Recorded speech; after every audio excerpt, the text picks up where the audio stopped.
Chapter 13. Jesus washes the disciples' feet. Now before the feast of the Passover, when Jesus knew that his hour had come to depart out of this world to the Father, having loved his own who were in the world, he loved them to the end.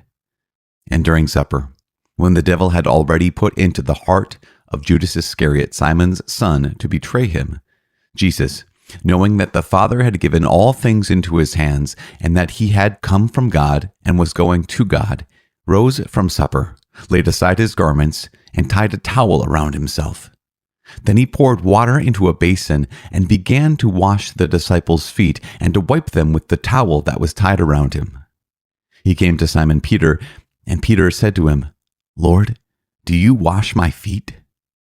Jesus answered him, "What I am doing, you do not know now, but afterward you will understand." Peter said to him, "You shall never wash my feet." Jesus answered him, "If I do not wash you, you have no part in me." Simon Peter said to him, "Lord, not my feet only, but also my hands and my head." Jesus said to him, "He who has bathed does not need to wash except for his feet, but he is clean all over. And you are clean, but not all of you." For he knew who was to betray him. That was why he said, "You are not all clean." When he had washed their feet and taken his garments and resumed his place, he said to them, "Do you know what I have done to you? You call me teacher and Lord, and you are right, for so I am. If I then, your Lord and teacher, have washed your feet, you also ought to wash one another's feet. For I have given you an example, that you also should do as I have done to you. Truly, truly I say to you, a servant is not greater than his master, nor is he who is sent greater than he who sent him. If you know these things, blessed are you if you do them. I am not speaking of you all. I know whom I have chosen.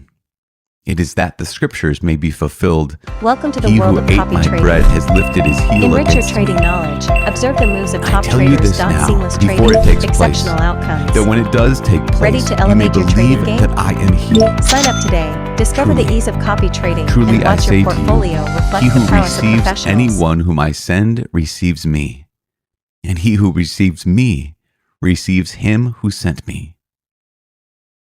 Jesus foretells his betrayal. When Jesus had thus spoken, he was troubled in spirit and testified, "Truly, truly I say to you, one of you will betray me." The disciples looked at one another, uncertain of whom he spoke.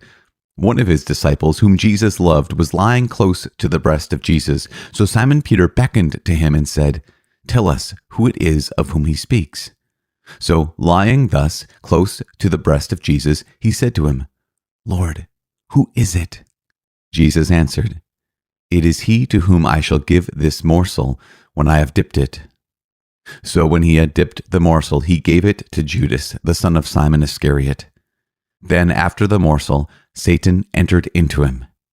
Jesus said to him, "What you are going to do, do quickly." Now no one at the table knew why he had said this to him.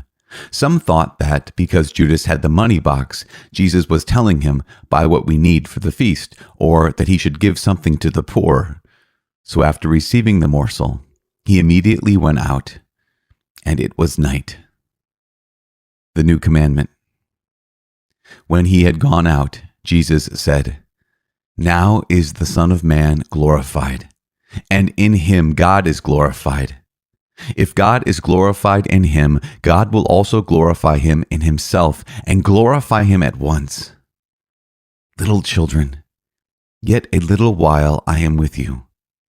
You will seek me, and as I said to the Jews, so now I say to you, where I am going, you cannot come. A new commandment I give to you, that you love one another, even as I have loved you, that you also love one another. By this all men will know that you are my disciples, if you have love for one another." Jesus foretells Peter's denial. Simon Peter said to him, "Lord, where are you going?" Jesus answered him, "Where I am going you cannot follow me now, but you shall follow afterward." Peter said to him, "Lord, why can I not follow you now? I will lay down my life for you." Jesus answered, "Will you lay down your life for me? Truly, truly, I say to you, the cock will not crow till you have denied me 3 times."